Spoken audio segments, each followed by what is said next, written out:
Hello, everyone. I am back after the weekend. It is Monday, the 10th,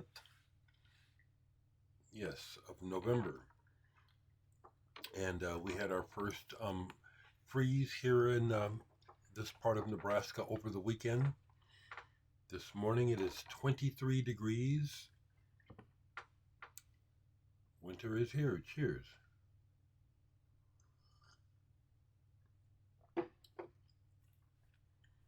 Nothing special over the weekend really happened.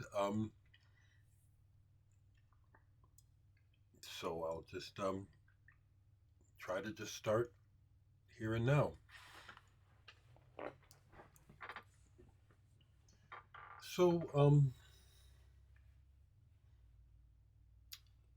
I'll show music. That's my prime focus through the channel is to talk about music.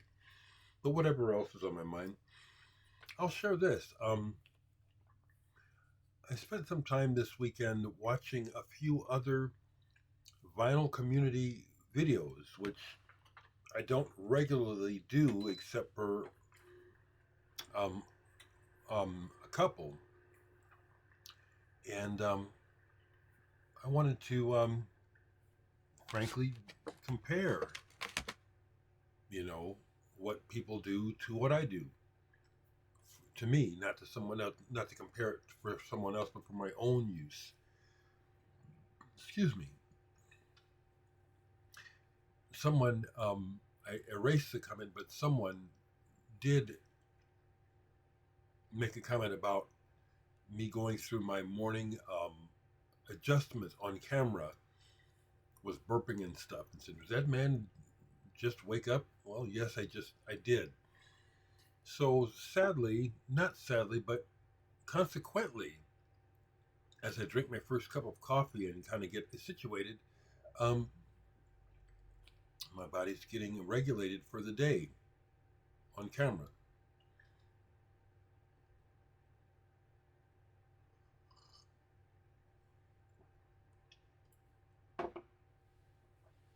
Nothing special happened this weekend um, that I participated in. There were shows, but as I've shared before, I'm really done with going to shows. That's why I'm hoping that I don't suffer the same response on Friday when I have my first public appearance in a long time at Soundry. I did go on Friday afternoon and check out the place and meet the people who are running it. Turns out the woman who bought the church and turned it into an art space is someone that I don't know well, but did associate with years ago when she was dating a friend of mine. Hadn't seen her since then, and it's an old church, and I'm looking forward to this. She's turned this old church, which sparked a childhood memory when I got there. I had been in that church as a little boy for a Salvation Army Christmas dinner. One Christmas, we had some real poor times as a family, and there was a couple times when we wouldn't have gotten anything for Christmas had it not been for one of those public deals where they have people bring your family and we'll feed you and we'll give your kids gifts and they can see Santa. And that was the church.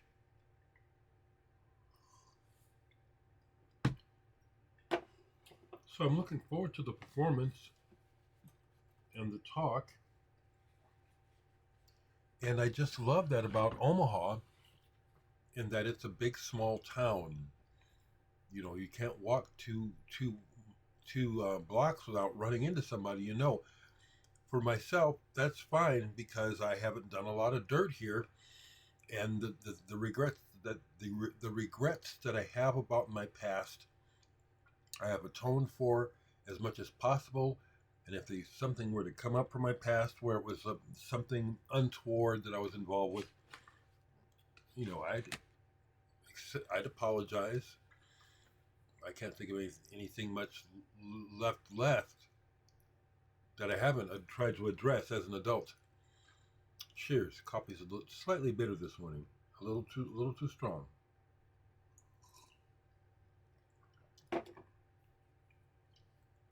But I went and checked out the setup, and it should be good. I'm not going to be concerned about whether or not it's taped or not, that someone videotapes it. I just look forward to it, look forward to sharing my music in a live setting where there's no drinking involved. I hope people show up. But here in Omaha this weekend, the Faint played at the Admiral, which used to be Sokol Hall. Years ago, I opened for the Faint at Sokol Hall. It's called the Admiral now. I wasn't interested in going.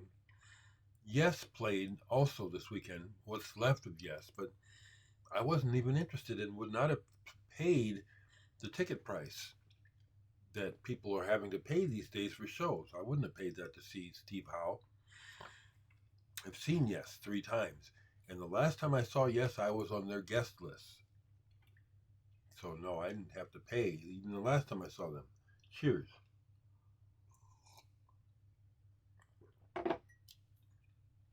Didn't play a lot of records this weekend. I don't always tie myself to the turntable.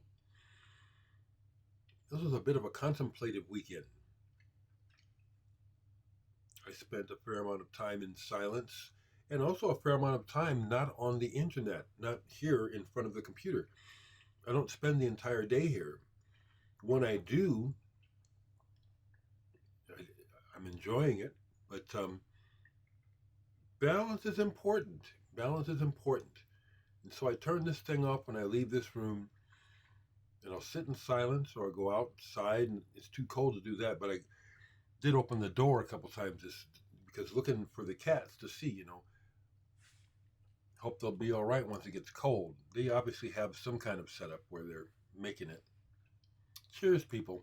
I'll show a record, though. I will, because I know that's why most folks are here. But I'll go to the comments right quick because I had someone, it's like people it seems like there's always someone who thinks that they're calling you out or that somehow they have found fault in you. It really seems to, it's part of human nature, but at the same time, it really seems to go along with the times where the least qualified are in great positions of power, and how people have turned their back on paying attention to the facts and people with wisdom, and just any old jerk that yells loud enough and has enough money, everybody's following them. So what I'm referring to is, let me see if I can get it. I had put up a music video a while back, and it was for the song Frangabon, which I recently put up just as an audio file. But in the video, which I put together using a lot of just, clips and stuff borrowed off the internet, there were a couple of short clips that I got off of Vimeo from a, looked like it was a photo shoot, a nude photo shoot in a subway. Nothing pornographic at all. And they were just super quick flashes of the young lady. Fully nude, just because you're nude doesn't make it pornographic. So I'm gonna read this because there was a bit of, I'm sorry, and I don't mean to be rude. I swear to God, a couple of months ago I was watching one of your music videos and there was just straight up nudity in it. And doesn't YouTube suggest videos for you to watch based on their viewing habits? No, that is not what this crap is. It's an ad where it's like the ad has been hijacked. It's supposed to be like for Mucinex or some kind of crap, but it's just pornographic. Usually it's one of a young lady with a huge dick in her mouth. Okay, I couldn't show that. In addition, not just nudity, but a completely naked woman. You could see everything. That flashed in one of her music videos a while back. So I responded, they hadn't removed it, so I don't deserve to be slimed with this mess. My video intent was meant to be artistic, not pornographic. Just because you see the body doesn't make it porn. People are nuts. So they responded, well, isn't that the line we draw a bit? Well, isn't that line we draw a bit subjective? No, it is not. A woman, just that you see her in the posing for a second in the subway, standing up. It's not, and not posing suggestive, posing like a woman. That's not pornography. So no. Did you watch the video? They didn't. It wasn't a video. It's this slime. It's like, it almost seems like harassment. It's in the spot where it's supposed to be an ad.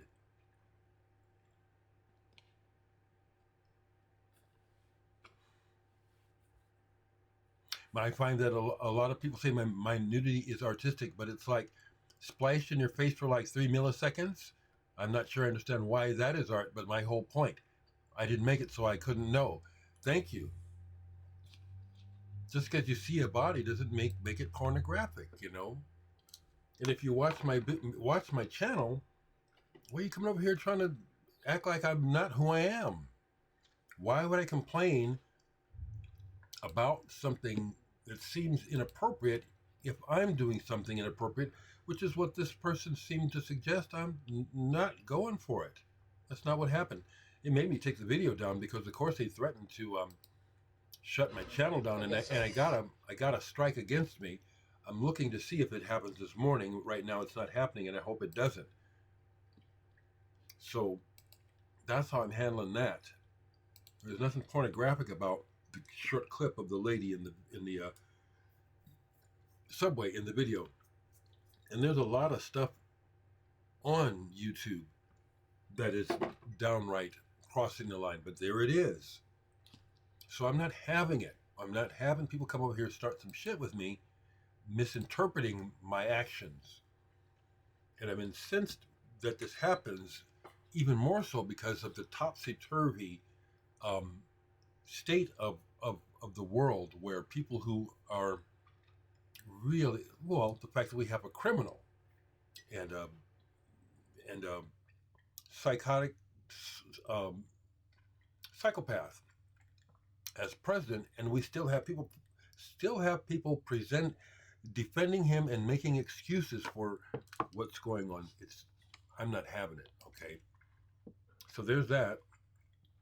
Someone just asked, the most recent comment is, Mr. Higgins, do you have any tips on storing records? I really like your shelving system. If you have any tips, I'd be all ears. I don't really know what sort of tips. There it is. Shelves. These were built for me. I didn't ask for it. It was a gift. When the friend came over that Christmas and said, I got a gift for you, but I have to build it. And so some people buy IKEA shelves. Other people buy other stuff. Build some shelves. I'm out of room.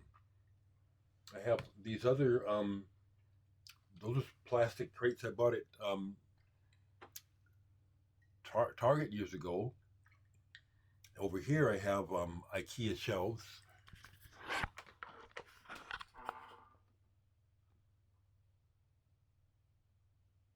Here's my CDs. Yeah, I got records up to the ceiling in virtually every room of the house. So buy some shelves, or have some, or build some.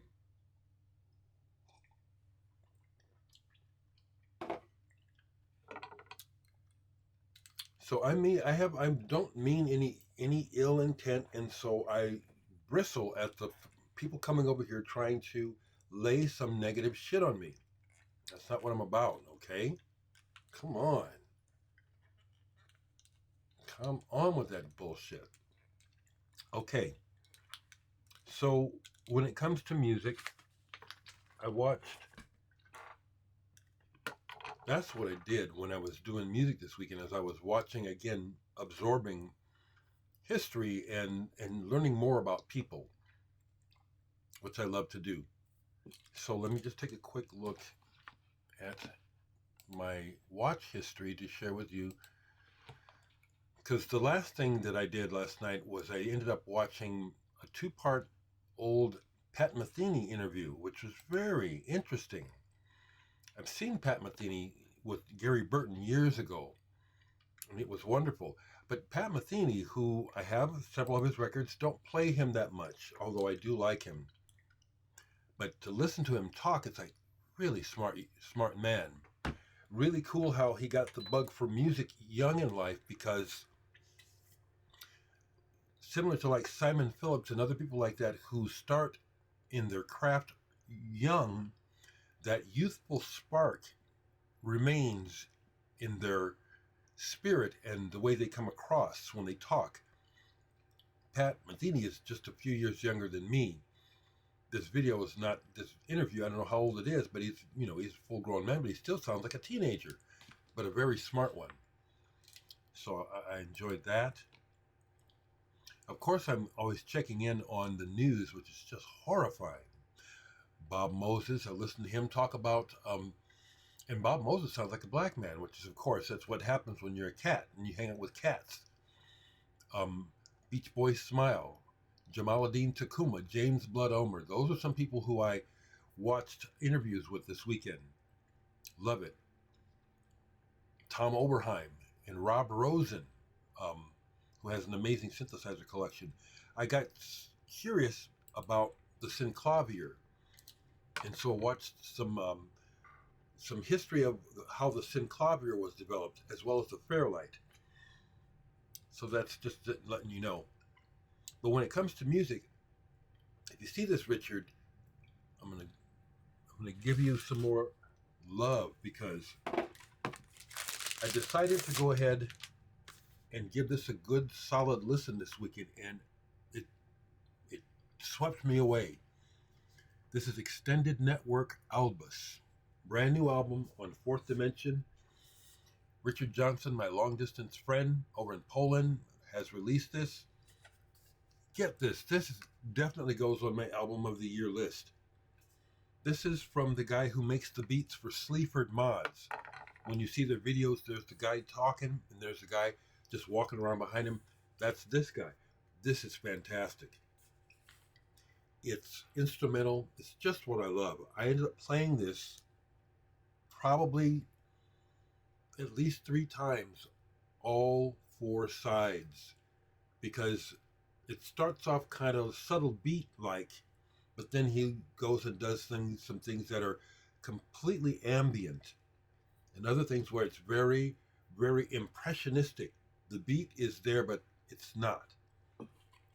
And his tones and his timbres, I loved it. It's like, this is just what I like. It gets to, he does a thing where it glides into this spooky kind of sound. Love that blue. Not spooky in a scary way, but in a reflective reverie sort of way. Like, it's like, ooh, this sound brings up feelings. It conjures up feelings related to, where have I felt this before? Where have I seen this before? Where have I been like this before? In a intriguing way. This is killer. Extended Network Albus. This is real, real good. Okay. I didn't expect it. I just said, well, I just got this. This is a new record. Let me put it on. Got swept away. It's fantastic. Yeah, played it several times, and then when it got to that point on the one side, it's like, yeah, this is really happening. He really did capture this moment musically. This is wonderful. It's one of those things that I listen for. Okay. I did play a few more records. I'll show them. But before I forget, I'm happy to say that I got some radio airplay here in Omaha this weekend. We have the Omaha Sound is a program that comes on every Saturday night on KIOS FM, where they do an hour of local music. And I'd sent them music before. They never notified me that they ever played me, but I got a note from Ariane this weekend that she was going to play some of my music. I assumed at first it was going to be a Higgins 12 track because I just sent her a download of that. But instead, they played a track off of my album Future Still, which I don't think I ever sent it to them, so I guess they bought it. That was cool though to hear myself on the radio. I love that. I was on the radio in New York earlier in the week on Chet Purcello's radio show. But the other records that I played were like this. Now, I don't know if Secka Funk makes videos anymore. I know he opened a record store. But years ago, and he was honest about why he sent this to me. He sent this album to me by this American band called Clearlight, not the Clearlight Symphony from France. And he shared with me that this album just never clicked with him. And he didn't, just didn't think much of it. He thought maybe I would like it. When I first got it, I was unimpressed. But that was my first impression. Pulled it this weekend, last Saturday or whenever it was I played it. This is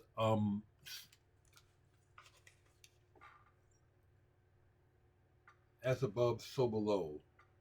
This is kind of it sounds like there's a bit of improvisation going on, but then you listen more closely and it's like, okay, they have these open spots. This music is composed.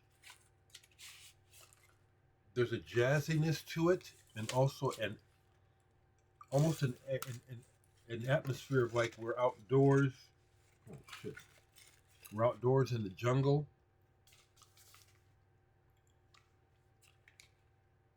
Emerald Tablets of Hermes Trismegistus. That title just sort of gives an indication. It's kind of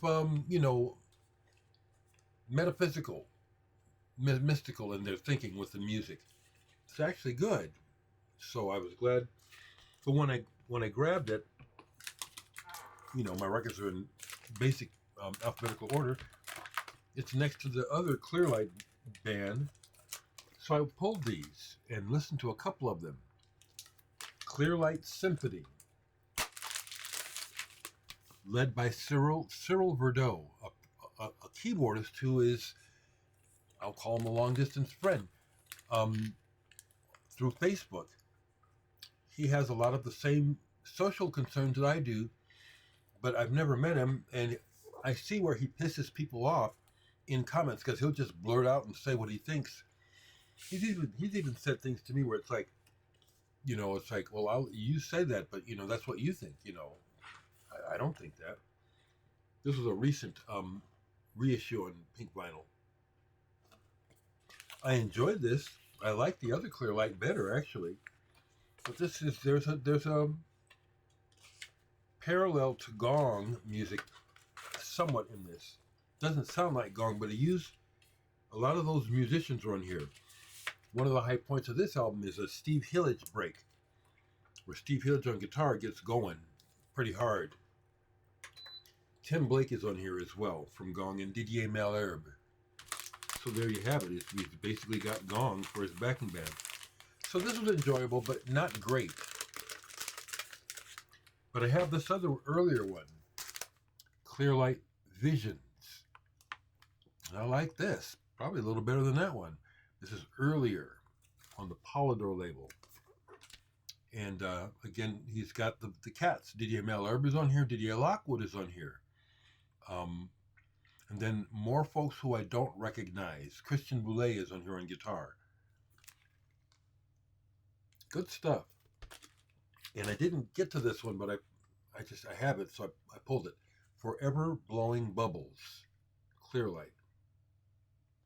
Fun. There's a fun aspect to the music. Here we go. So I found out that last week uh, November 2nd, Joseph Byrd of the United States of America passed away. I also have his album Joe Byrd and the Field Hippies.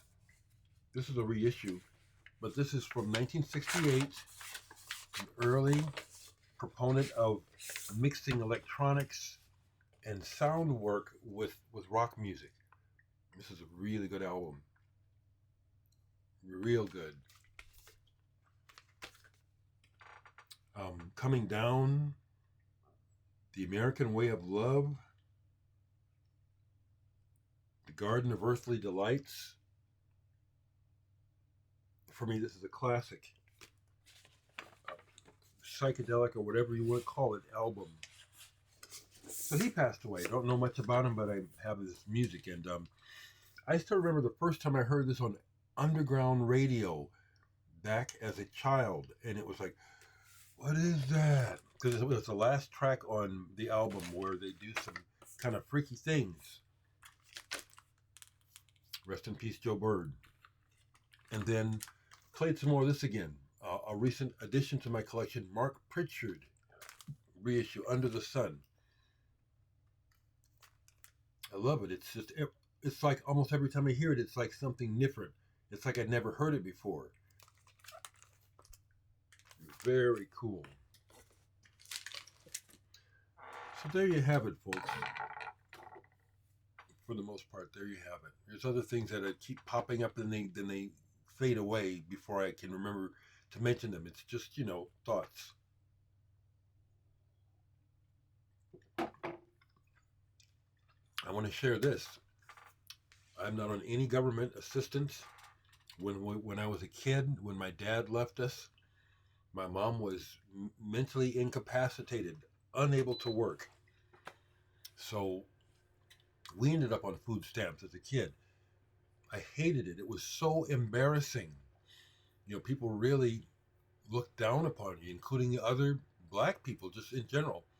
When you'd have to whip out the food stamps to pay for your food in the grocery store, was so embarrassing. So I just made a pledge to myself that, I'm going to make it on my own as well as I can. I've had help from friends and strangers over the years, but I've never done the government thing. So I hope that some of you folks who maybe have to use SNAP, hope you're okay.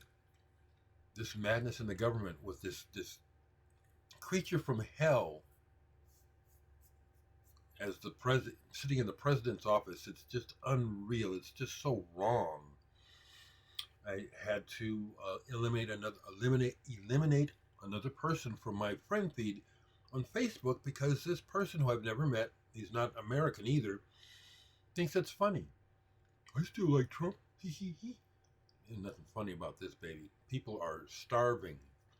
People are dying. People are being murdered. It's nothing new, but it's like it's just on a whole nother shitty level, just out in the open. It's just very frustrating and disappointing. So, more power to whatever endeavors we have that keep us sane. Our families, our friends, our pastimes, hobbies, the things that we do keep us grounded or just keep us living. Keep it going, people. I hope that, and people are finally saying in public, well, what the hell is Congress doing getting paid for? Ain't nobody else getting paid. They should lose their checks too. Let's see where this madness goes this week. Sending love to my family, sending love to all of you. I want to say again, I have no ill intentions on this channel. I watched Mazzy being interviewed by someone else, Norman Maslov. I watch him sometimes. Has a huge collection. And I just like what he said to one of the questions. He said, I don't have to prove anything. I don't have to justify anything. I don't have to prove shit to anybody. I'm just here doing my thing. And that's what I'm doing here. So strangers coming over here trying to cause, say like, ooh, I think I caught you. Or you're not who you say you are. I said, y'all can just fuck off, okay? Because there's just too much of that going on. Got a lot of people who just Do you catch my drift? Okay.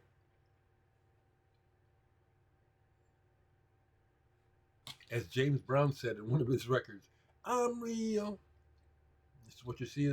This is who I am. Ain't nobody got no hidden agenda here. Don't come over here looking for none. Okay. Take care.